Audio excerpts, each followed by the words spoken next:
সম্পূর্ণ ক্যালসিয়ামের মাত্রায় ভরপুর পটলের একটা রেসিপি, যেটা বানাতে কিন্তু কোনো মশলারই প্রয়োজন হয় না। দেখতে লাগে খারাপ কিন্তু খেতে লাগে অসাধারণ।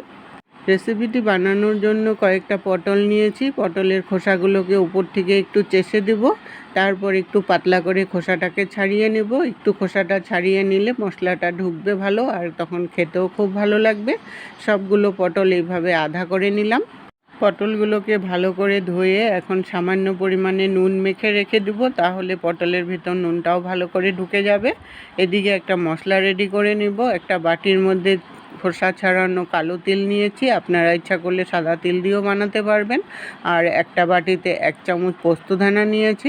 এখন কড়াই বসিয়ে প্রথমে তিলটাকে একটু ভেজে নেব।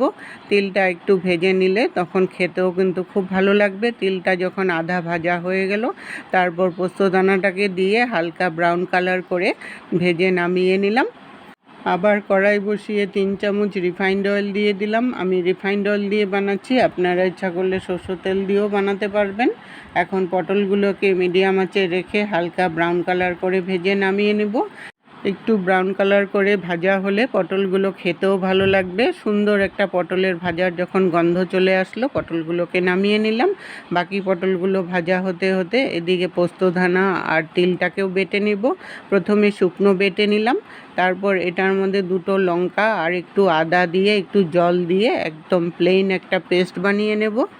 পেস্টটাকে একটা বাটির মধ্যে উঠিয়ে নিয়ে ওই তেলের মধ্যে অল্প সামান্য পরিমাণে কালো জিরা দিয়ে একটু ভেজে নিলাম। মশলাটা ভাজা হয়ে যাওয়ার পর তিল বাটা আর পোস্তদানা বাটাটাকে দিয়ে দিলাম, দিয়ে সামান্য পরিমাণে বাটিটা ধুয়ে জল দিয়ে দিলাম। মশলাটাকে তেলের সাথে মিশিয়ে নিয়ে সামান্য পরিমাণে হলদি পাউডার দিয়ে দিলাম, আর স্বাদ মতো নুন দিয়ে দিলাম।